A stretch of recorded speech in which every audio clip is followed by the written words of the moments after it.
One of the biggest issues confronting the world today is the impact that we human beings are having on the planet. Human beings are flying the planet, but they're flying blind. And flying blind is very dangerous. There's a poem by Philip Larkin where he mourns the current state of the world. And then he says, but at least somewhere there'll be a clean ocean untouched by humanity that will always exist. We are poisoning the last wild environment that we had. We receive a lot of our food from the ocean. It's the basis of the environmental system.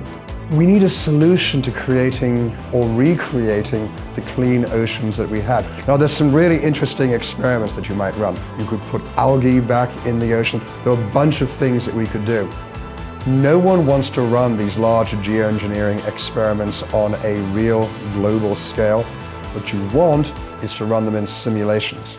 And AIs might do that in a way that you could at least begin to experiment with and gain large public support for.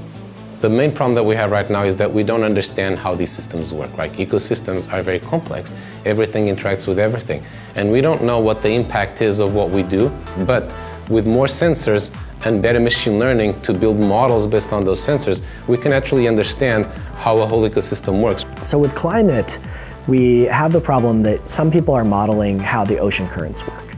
We have other people who are modeling the reflectivity of the ice caps, but we currently don't have a great way to merge all of these independent models together and be able to actually understand it as a global system. So we have more sensors, we have more data, but now we need to use that to have models of how ecosystems function, how different species, down even to individual organisms interact, how the things that we're putting into the atmosphere change the climate, etc., etc. And then we can actually do the following thing, which is we can simulate an ecosystem on a computer, and then we can see what are the impacts of doing different things. And then we can do those things that actually, for example, give us the most gain for what we want while minimally impacting the ecosystem.